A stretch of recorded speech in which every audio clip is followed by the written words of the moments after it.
Très contente. Très, très, très contente. Ça a été difficile à traverser.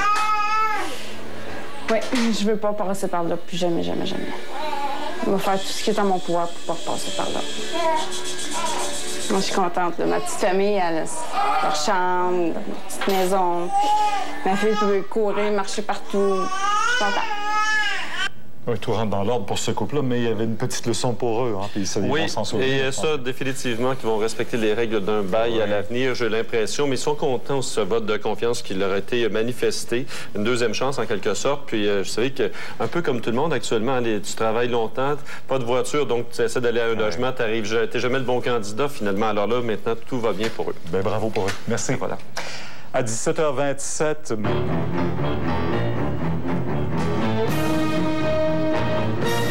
Connu, c'est le thème qui nous amène à Claude Poirier. Claude, des histoires de pots de vin à l'Hôtel de Ville. J'ai l'impression de remonter dans le temps. Quand j'ai commencé comme journaliste dans les années 70, on venait à peine de mettre fin à certaines pratiques comme les enveloppes brunes. Les enveloppes brunes. Ouais, est-ce que vous en avez déjà affaire, vous? Oui, à l'époque, lors d'une conférence de presse, il y avait eu au Club canadien, l'Union nationale. Ils nous avaient convoqué certains médias et moi, j'étais allé là, puis il y avait une enveloppe brune avec un vieux 10 $ à l'intérieur. C'est la pratique, hein? Ah, c'était au début des années 60, mais quand on regarde le passé, souvenons-nous, je me rappelle, et j'en parlais avec Jacques Francoeur aujourd'hui, qui est l'ancien éditeur de Dimanche Matin, c'est lui qui a fait une série d'articles sur la corruption à Montréal, impliquant le chef de police Langlois et à l'époque le maire, il savait amener M. Drapeau et Pacifique Plante. Souvenons-nous ce qui s'est passé également lorsqu'il y a eu la fusion avec Ville-Saint-Michel. Claude Wagner avait Maître Gérard Baudry. On avait fait une enquête. Souvenons-nous ce qui s'est passé à Ville d'Anjou avec le maire de l'époque, Ernest Crépeau, le chef de police, Tony Lécroché. Souvenons-nous ce qui s'est passé à Ville-Jacques-Cartier avec M. Rémillard à une certaine époque, sur la rive sud de Montréal. Et moi, je dois vous te dire, Pierre, qu'il y a quelques années, deux amis à moi, des hommes d'affaires, m'avaient approché pour avoir une franchise au niveau d'un grand restaurant. Mais à cet endroit-là, dans cette ville-là, il n'y avait pas d'endroit pour ce restaurant-là. Alors, quand j'avais rencontré, on s'était rencontrés, il y avait en bas de la feuille, c'était marqué 50 000 $, mais j'ai dit, c'est pourquoi, ça, c'est les plans. Ils ont dit non, ça va être pour avoir la possibilité qu'il y ait un changement de zonage. Oh. Alors, c'est pas nouveau. On sait que ça s'est pratiqué. Et la raison est simple, c'est que les élus, il faut pas généraliser, là. Il y a des gens extrêmement honnêtes et compétents. Il y a quelques années, il y a des gens qui se sont plaints à Ville-Saint-Laurent. Ils avaient demandé une enquête, mais à l'époque, le juge en chef de la Cour des sessions de l'appel, le juge Archambault, avait dit qu'il n'y avait pas de juge pour faire cette enquête-là. Moi, je pense qu'il faut, d'une certaine façon, resserrer les normes, parce que ces gens-là sont les gens les plus proches des citoyens. Et quand on veut avoir des faveurs, on peut aller toujours au niveau des députés, au niveau provincial ou au fédéral. Mais surtout, la corruption, on l'a vécu à plusieurs reprises dans les années 50, 60 et 70. Et quand M. Lévesque est arrivé au pouvoir en 76, il a fait des changements, ça a apporté des résultats. Mais il y a encore bien des questions. Là, on a deux conseillers. On ne dit pas qu'ils sont coupables. Non. Mais je serais curieux de savoir, moi, s'il n'y en a pas d'autres qui ont eu les mains longues aussi. Mais il faut dire aussi qu'avec le temps, on se demande si les policiers enquêtent sur toutes ces causes-là, parce que, comme je le disais hier, souvent, c'est des rumeurs, mais jamais on ne nous confirmait ces rumeurs. Non. Hein? Ça, c'est sûr et certain. Les policiers commencent à faire des enquêtes et souvent, on n'a pas de résultats ou c'est étouffé parce qu'il y a certaines personnes un peu plus haut qui ont des pouvoirs extrêmement importants entre leurs mains. Merci, Claude. Au revoir, Pierre. Alors, cette histoire de mauvais traitement infligé à des enfants pendant plus de 2 ans dans une garderie, c'est survenu à Sainte-Catherine, sur la rive sud de Montréal. Bien, ça doit certainement amener les parents qui ont des enfants en garderie à être plus vigilants. On ne confie pas notre voiture à n'importe qui, encore moins nos enfants. On va retrouver M. Sylvain Lévesque. Il est président de l'Association des garderies privées du Québec. M. Lévesque, bonsoir. Bonsoir. J'apprenais qu'il existe des inspecteurs de garderie qui doivent, en principe, s'assurer de la qualité des services offerts. Mais comme ils sont très peu nombreux, bien, les garderies ne reçoivent leur visite qu'une fois ou 3 ans. C'est vrai, ça?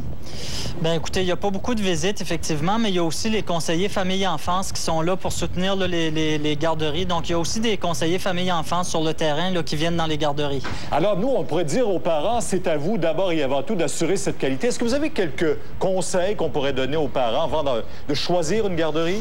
Bien, écoutez, premièrement, les parents doivent s'assurer que toute garderie possède un permis pour opérer du ministère de la Famille et de l'Enfant. Je pense que c'est un prérequis parce qu'à partir de là, le ministère est au courant de l'existence de ces services de garde-là. Il y a des inspections plus régulières et tout le personnel est passé au peigne fin au niveau des antécédents judiciaires. Est-ce qu'il y a encore des garderies illégales? Oui, écoutez, c'est arrivé à Sainte-Foy. Tout le monde sait ce qui est arrivé dans une garderie qui opérait de façon illégale depuis 25 ans. Alors ça, c'est inadmissible, mais je pense que la première question que devraient poser les parents, c'est certain que ça n'enraye pas tous les problèmes, mais en tout cas, ça vient en régler une partie. Quelques autres conseils maintenant? Bien, écoutez, je pense que les parents doivent demander si le personnel en place est légalement qualifié. Donc, si la garderie possède le ratio de personnel qualifié dicté par le ministère de la Famille et de l'Enfance, et de vérifier qu'il y a bel et bien un programme éducatif qui est mis en application. Chaque service de garde doit détenir un programme éducatif et appliquer une approche éducative dans le service de garde. Mais dans le cas qui nous concerne sur la Rive-Sud, c'était une question d'alimentation. Est-ce qu'on peut avoir un droit de regard là-dessus? Bien oui, c'est tout à fait légal. L'alimentation, les menus doivent être affichés tous les jours. Les parents doivent avoir accès aux menus et on recommande aux parents de faire des visites surprises dans les services de garde. Peu importe le type de service de garde, il faut y aller, il faut s'impliquer comme parents. Ils ont une place sur le comité de parents, ils ont une place dans la vie de la garderie. Donc, c'est important que les parents, même s'ils ont trouvé une place, ils continuent à s'impliquer par la suite. Et dans ce cas-là, moi, ce que je trouve le plus aberrant, M. Bourneau, c'est que les éducatrices n'ont pas parlé. Et je pense que c'est tout aussi inadmissible. Exact. Parce que les éducatrices auraient dû rapporter les événements au ministère de la Famille et de l'Enfance, même s'ils craignaient pour leur emploi. Écoutez, ces plaintes-là demeurent confidentielles. On ne révèle pas le nom et l'inspecteur, au moins, à tout le moins, aurait pu mettre fin à ces pratiques-là plus rapidement. Bien, merci beaucoup, M. Lévesque. De bons conseils que vous nous apportez ce soir. Merci. Au revoir. Espérons que les parents vont les mettre en application maintenant et surveiller, bien sûr, parce que ce sont nos enfants d'abord et avant tout. Colette, est-ce que c'est trompeur, ce soleil? Ah oui, très trompeur. Des travailleurs, 1er mai, pour annoncer une hausse du salaire minimum. C'est pas tout de suite, ça va entrer en vigueur. Ça va être de 7 à 7,30 $. Mais Robert Plouffe, ça sera pas automatique, cette augmentation-là. On y va y aller graduellement. Voilà, Pierre, on sent que le gouvernement veut faire durer le plaisir, pas celui des travailleurs, le sien. Oui. Alors, une première augmentation de 20 cents pour le 1er octobre prochain et un autre 10 cents le 1er février suivant. On a fait préparer un tableau, Pierre. Ça veut dire que ça va faire passer le salaire minimum de 7 $ à 7,30 $, à également 6,55 $ pour les employés à pourboire et à 292 $ par semaine pour ceux qu'on appelle les domestiques qui vivent chez leur employeur. Pierre, il y a tout près de 200 000 travailleurs au Québec qui vivent du salaire minimum et ce sont surtout des gens qu'on retrouve dans l'hôtellerie, la restauration, le commerce au détail. Ce sont des gens comme vous et moi qui consommons, qui avons peut-être plus les moyens justement d'aller dépenser dans ces endroits. Et à ce moment-là, le gouvernement voit ça comme une répartition de la richesse, une mesure pour mieux répartir la richesse parce que ces gens-là, il faut s'y attendre, vont nous refiler la facture. Alors, si vous le voulez bien, on écoute Jean Rochon, justement, qui nous parle de cette mesure plus équitable pour tout le monde. Et le salaire minimum qu'on applique est très rapidement répercuté sur l'ensemble de la population qui utilise ces services-là.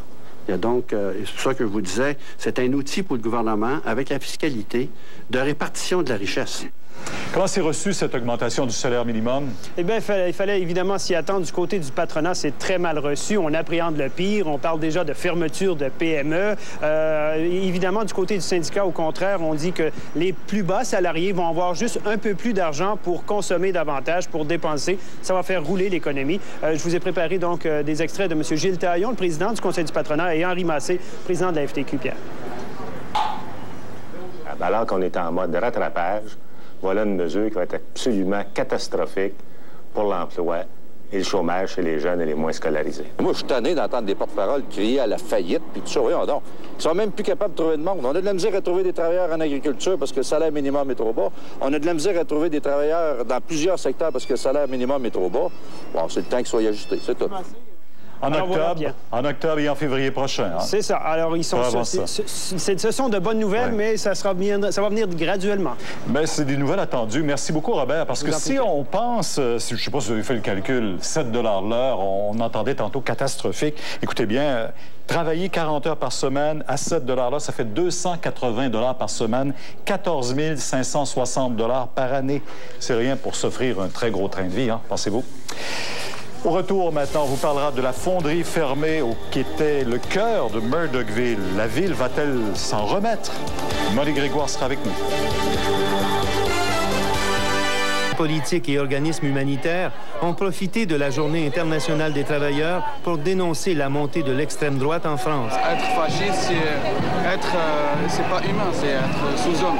La gauche s'est offert une victoire morale en gagnant la manif du 1er mai, comme si elle voulait se consoler d'avoir perdu l'élection présidentielle.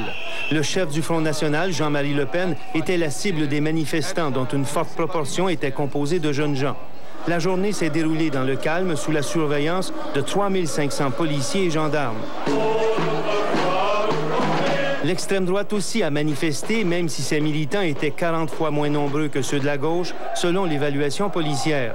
Le défilé a permis de voir la nouvelle clientèle du Front national, recrutée chez les jeunes, les ouvriers, les personnes âgées et les chrétiens militants. Jean-Marie Le Pen a déposé une gerbe de fleurs au pied de la statue de Jeanne d'Arc, l'idole de l'extrême droite qui incarne la résistance face aux étrangers. Le Pen s'est d'ailleurs présenté lui-même comme un libérateur de la France lors d'un discours fleuve prononcé au point de chute du défilé de son parti. Nous sommes ici par dizaines de milliers en ce 1er mai 2002, à 4 jours d'une échéance historique pour fêter Jeanne d'Arc et les travailleurs de France. Ses partisans espèrent qu'il fera bonne figure à l'élection présidentielle de dimanche. Normand Réaume pour le réseau TVA. Alors, notre collègue Claude Charron les a vécues de bien près, ces manifestations. On le rejoint à Paris. Bonsoir, Claude. Bonsoir, Pierre. Très nombreux, donc, les Français sont descendus dans la rue, d'abord pour montrer leur désaccord à la politique de l'extrême droite.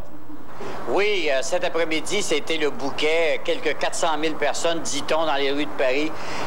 Il y avait tellement de monde que ça débordait sur les rues à côté, mais une foule absolument de bonne humeur, bon enfant, comme on dit, des familles, beaucoup de slogans, que les gens répétaient en riant. Donc, il n'y avait aucun danger de violence là. La police a agi de façon très civilisée aussi, très intelligente. Elle a d'abord demandé aux gens de droite, ceux de Le Pen, de manifester tôt le matin à 9 h.